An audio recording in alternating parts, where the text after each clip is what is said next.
തെളിച്ചമേകാൻ പൊൻപുലർക്കാലം വെളിച്ചമാകുമ്പോ നുറുങ്ങുവെട്ടം പക്ഷിപരാഗം തെളിച്ചു കാട്ടുമ്പോ വരുന്നു ദൈവം മനസ്സിനുള്ളിൽ തിളക്കമേകിടാൻ തരുന്നു ധ്യാന പ്രകാശമാർക്കും വിളക്ക് വയ്ക്കുമ്പോൾ നുറുങ്ങുവെട്ടം ഇറങ്ങിടട്ടെ ഹൃദന്തമെല്ലാം യുഗപ്രകാശത്താൽ മറഞ്ഞിടട്ടെ മനാന്ധകാരം യുഗപ്രസാദത്താൽ നുറുങ്ങുവെട്ടം.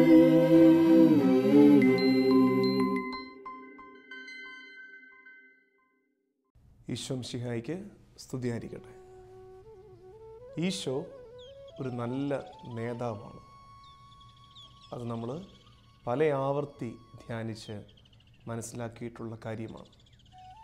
ഈശോ എന്ന നേതാവിൻ്റെ ഒരു പ്രത്യേകത, ഒരനന്യത ഇന്ന് നമ്മൾ മനസ്സിലാക്കുകയാണ്.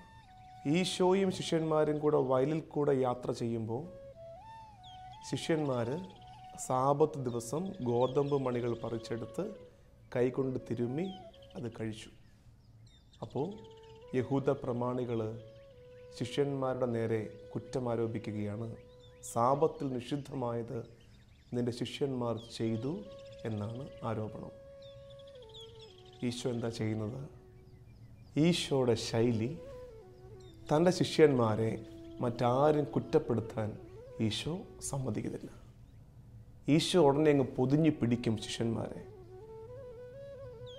ശിഷ്യന്മാരുടെ നേരെ കുറ്റമാരോപിച്ച ഈ യഹൂദ പ്രമാണികളോട്, നിങ്ങൾ അഭിമാനിക്കുന്ന ദാവീദ് ഇതിനേക്കാൾ വലുത് ചെയ്തിട്ടില്ലേ എന്ന് ചോദിച്ച് പൂർവികരുടെ കാര്യം പറഞ്ഞ് അവരെ തോൽപ്പിച്ച് കളയുകയാണ്. ഇത് ഈശോയുടെ ശൈലിയാണ്. തൻ്റെ കൂടെ നിൽക്കുന്നവരെ, തൻ്റെ സൗഹൃദ വലയത്തിലുള്ളവരെ പുറത്തുനിന്നൊരാൾ ആക്രമിക്കാൻ ഈശോ വിട്ടുകൊടുക്കില്ല. മറ്റു പലയിടങ്ങളിലും നമ്മളിത് കാണുന്നുണ്ട്. നിന്റെ ശിഷ്യന്മാർ കൈ കഴുകാതെ ഭക്ഷണം കഴിക്കുന്നു എന്ന് പറഞ്ഞ് വലിയ കാര്യമായിട്ട് ശിഷ്യന്മാരുടെ കുറ്റം പറഞ്ഞവർക്കും കിട്ടി ഈശോയുടെ കയ്യിൽ നിന്നും. എന്നാൽ പിന്നെ ഈശോ എപ്പോഴും ഈ ശിഷ്യന്മാരെ ഇങ്ങനെ ലാളിച്ചു കൊണ്ട് നടക്കുകയാണോ? അല്ല. തനിക്ക് ഉള്ളവരെ തൻ്റെ കയ്യിൽ കിട്ടുമ്പോൾ നന്നായിട്ട് തിരുത്തൽ കൊടുക്കും. മറ്റാരുടെ മുമ്പിലല്ല. മറ്റാരുടെ മുമ്പിൽ അപമാനിതനാകാൻ അവരെ വിട്ടുകൊടുക്കുകയുമില്ല.